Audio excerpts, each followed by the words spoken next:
Hello everyone. Today we will study a poem for students of class 10 from the First Flight book. ये आपकी book की poem number 1 है और poem का नाम है dust of snow by Robert Frost. अब सबसे पहले हम बात करते हैं इस पोएम के टाइटल के बारे में कि आखिर ये डस्ट ऑफ स्नो का मतलब क्या है।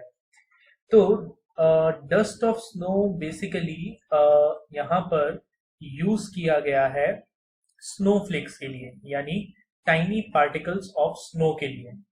और डस्ट का एक दूसरा मतलब यहाँ पर ये भी है कि डस्ट धूल नहीं है, डस्ट यहाँ पर है डस्टिंग, यानी कि किसी चीज को झाड़ना या गिराना। जैसे हम घर में जब डस्टिंग करते हैं तो हम क्या करते हैं, जो भी धूल होती है हम उसको साफ करते हैं, उसको नीचे गिरा देते हैं किसी भी ऑब्जेक्ट पर से, उसी को डस्टिंग कहा जाता है। तो यहाँ पर ये डस्ट जो है ये वही डस्ट है, और ओवरऑल इस डस्ट ऑफ स्नो का मतलब है टाइनी पार्टिकल्स ऑफ स्नो। ठीक है, इस पोएम को लिखा है रॉबर्ट फ्रॉस्ट ने, और ये एक जाने माने पोएट हैं हमारे अमेरिकन लिटरेचर के। तो इस पोएम में होता यह है कि एक बार एक क्रो पोएट के ऊपर स्नो के ये जो टाइनी पार्टिकल्स हैं उनको गिरा देता है, और वो टाइनी पार्टिकल्स जब पोएट के ऊपर गिरते हैं तो पोएट को कैसा फील होता है या पोएट का क्या रिस्पॉन्स होता है, वही सब कुछ पोएट ने हमें इस पोएम में बताया है। पोएम काफी शॉर्ट है, जिसमें सिर्फ 2 स्टैंजाज हैं 4 लाइनों के।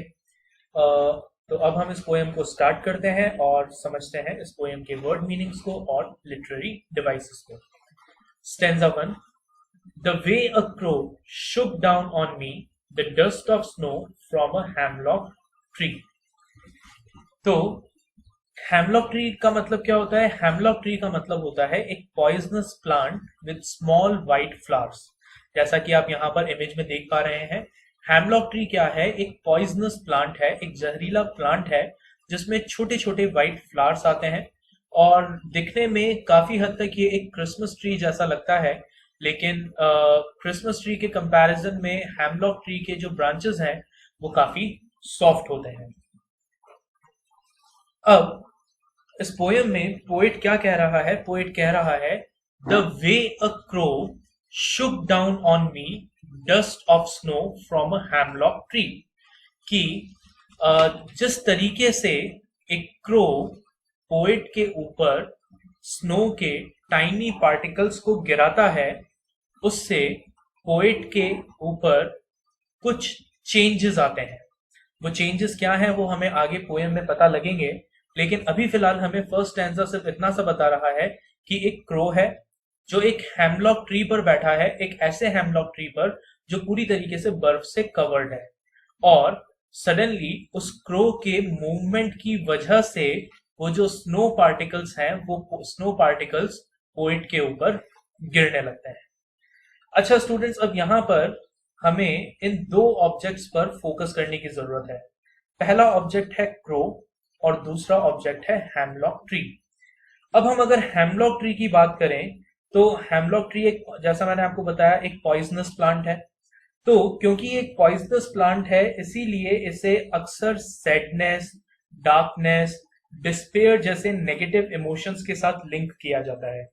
उसी तरह से जब हम बात करते हैं क्रो की, तो क्रो जो है, क्रो को भी सैडनेस और एक बैड ओमेन समझा जाता है। ठीक है, क्रो को भी नेगेटिव चीजों के साथ एसोसिएट किया जाता है। ठीक है, क्रो को कभी भी एक पॉजिटिव बर्ड नहीं माना जाता, पीकॉक की तरह या और दूसरे बर्ड्स की तरह। ठीक है, क्रो को उसके हार्श वॉइस की वजह से और उसके अपीयरेंस की वजह से मिस्टीरियस और एक बैड ओमेन माना जाता है।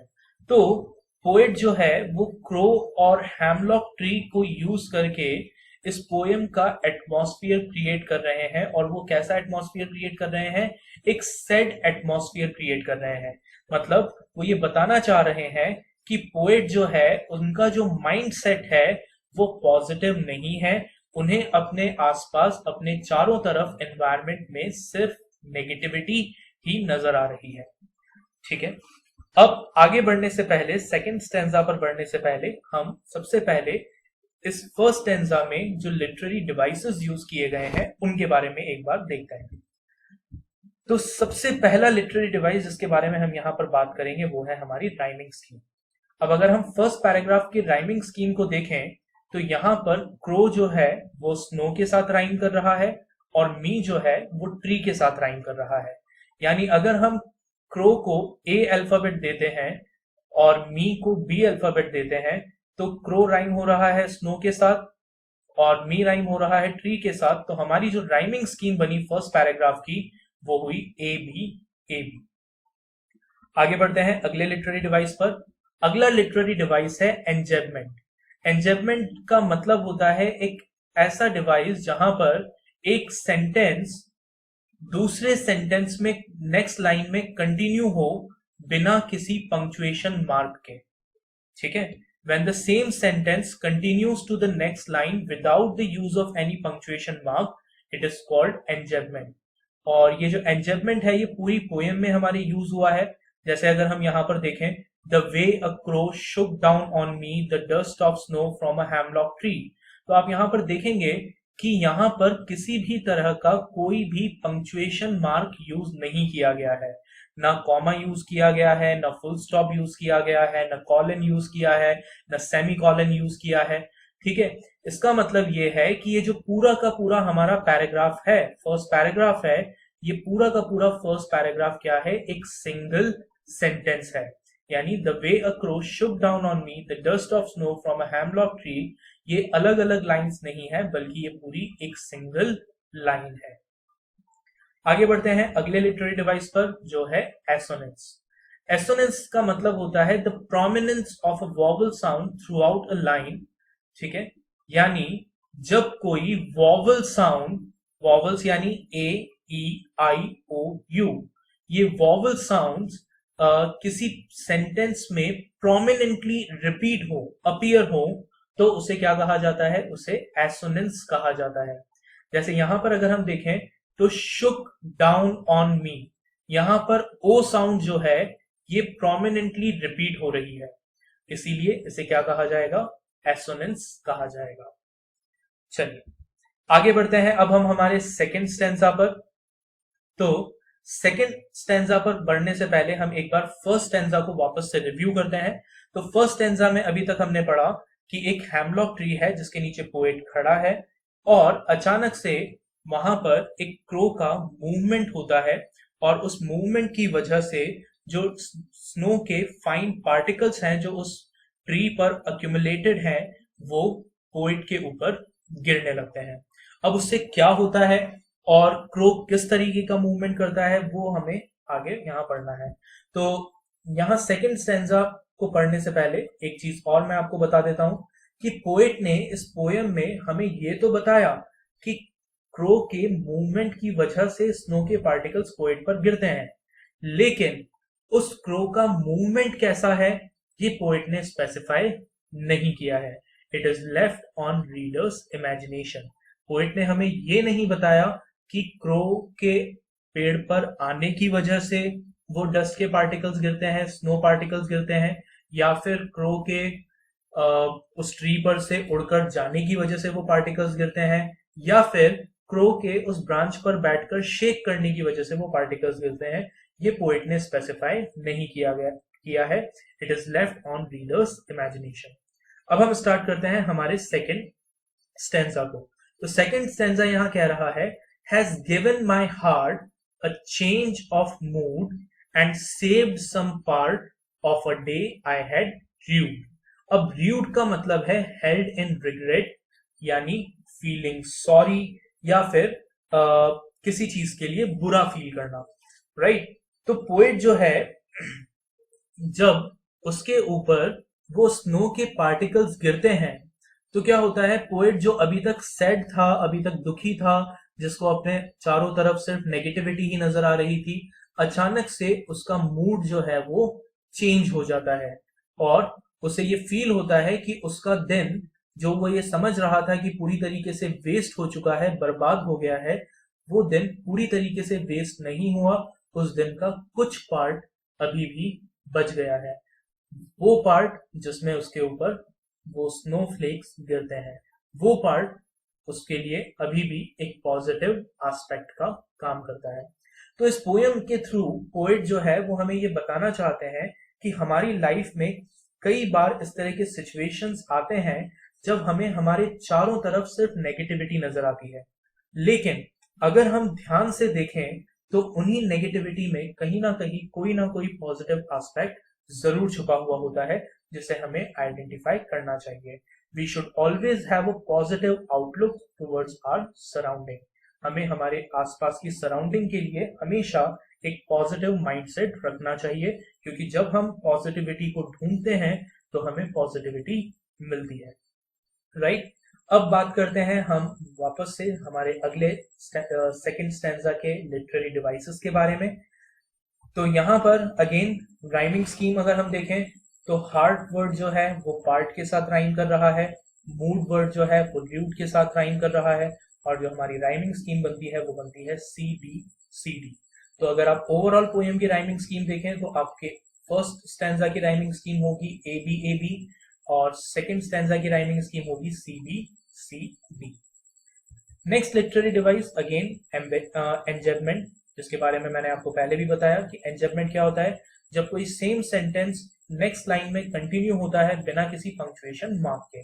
तो यहाँ पर आप सेकंड स्टैंजा को भी देख सकते हैं, और इनफैक्ट इस पूरी पोएम को आप देखें तो जब आप इस पूरी पोएम को देखेंगे तो आप देखेंगे कि इस पूरी पोएम में कोई भी पंक्चुएशन मार्क यूज नहीं किया गया है। That means this whole poem is one single sentence, और इस लिटरेरी डिवाइस को कहा जाता है एंजबमेंट। नेक्स्ट लिटरेरी डिवाइस है हमारा यहाँ पर एलिट्रेशन। अब एलिट्रेशन की बात करें तो एलिट्रेशन का मतलब होता है the occurrence of consonant sound at the beginning of closely connected words. जब पास रखे हुए वर्ड्स के बिगिनिंग में किसी कॉन्सोनेंट साउंड का रिपीटेशन होता है तो उसे एलिट्रेशन कहा जाता है, राइट। एलिट्रेशन के लिए क्या कंडीशंस हुई? दो कंडीशंस हुई। पहला, रिपीटेशन ऑफ कॉन्सोनेंट साउंड, पहला, और दूसरा वो जो कॉन्सोनेंट साउंड है वो कहां होनी चाहिए? At the beginning of closely connected words. तो अगर हम यहां पर देखें तो एच जो है इट्स अ कॉन्सोनेंट साउंड, और एच साउंड जो है वो हैज और हार्ट दोनों के बिगिनिंग में क्या हो रही है? रिपीट हो रही है। और हैज और हार्ट क्या है? They are closely connected word, एक ही लाइन में आ रहे हैं। उसी तरीके से सेव्ड सम में एस साउंड जो है वो क्या हो रहा है?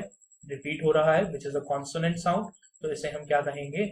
एलिट्रेशन कहेंगे। अब अगले लिटरेरी डिवाइस के पर आते हैं, और हमारा अगला लिटरेरी डिवाइस है कॉन्सोनेंस। कॉन्सोनेंस जो है वो सुनने में काफी हद तक एलिट्रेशन जैसा ही लगता है, लेकिन एलिट्रेशन और कॉन्सोनेंस में डिफरेंस है। एलिट्रेशन की अगर हम बात करें तो एलिट्रेशन क्या होता है? Repetition of consonant sound at the beginning of closely connected words. जबकि अगर हम कॉन्सोनेंट्स की बात करें तो it is the recurrence of consonants in close proximity. मतलब यहां पर भी क्या होगा? कॉन्सोनेंट्स का रिपीटेशन होगा, लेकिन ये जरूरी नहीं है कि वो जो कॉन्सोनेंट्स हैं वो वर्ड के स्टार्टिंग में हो, बिगिनिंग में हो, वो कहीं पर भी हो सकते हैं। जैसे अगर हम यहां पर देखें तो डे आई हैड र्यूड, यहां पर जो ड साउंड है वो साउंड रिपीट हो रही है, लेकिन डे में वो साउंड स्टार्टिंग में आती है, जबकि हैड और र्यूड में वो साउंड लास्ट में आती है। तो इसको हम क्या कहेंगे? जहां पर सिमिलर साउंडिंग कॉन्सोनेंट का रीअकरेंस तो होगा, लेकिन ये जरूरी नहीं है कि वो सिर्फ बिगिनिंग में ही हो, उसे हम कहते हैं कॉन्सोनेंट्स, राइट। समझ में आया सबको यहां तक? चलिए, तो एक बार वापस से क्विकली हम हमारी इस पोएम का रिव्यू करते हैं। तो इस पोएम में हमने पढ़ा कि पोएट जो है वो बहुत ही डिप्रेस मूड के साथ एक हैमलॉक ट्री के नीचे खड़ा था, which is a poisonous tree, और तभी वहां पर अचानक से एक क्रो का मूवमेंट होता है, जिसकी वजह से जो स्नो पार्टिकल्स हैं जो उस ट्री पर अक्यूमुलेटेड थे वो पोएट के ऊपर गिरने लगते हैं। और जब वो स्नो पार्टिकल्स पोएट के ऊपर गिरते हैं तो उसकी वजह से पोएट का जो पूरा डिप्रेस मूड था वो चेंज हो जाता है। उसको एक नया इंसाइट मिलता है, उसको ये समझ में आता है कि उसको इतना डिप्रेस नहीं होना चाहिए, उसको अपने सराउंडिंग में नेगेटिविटी नहीं ढूंढनी चाहिए, उससे एक पॉजिटिव माइंडसेट के साथ आगे बढ़ना चाहिए। तो वैसे तो ये पोएम बहुत छोटी है, बहुत सिंपल है, लेकिन इस पोएम में एक बहुत डीप मैसेज गिवन है, दिया गया है, और वो मैसेज है कि हमें हमेशा एक पॉजिटिव आउटलुक फॉलो करना चाहिए। आई होप आपको ये पोएम समझ में आई होगी। अगर पोएम समझ में आती है तो उसके बाद आप उसके नोट्स को पढ़िए, उसे उसमें क्वेश्चंस को देखिए, और अगर कोई भी आपको डाउट है तो please feel free to ask. Thank you, good bye.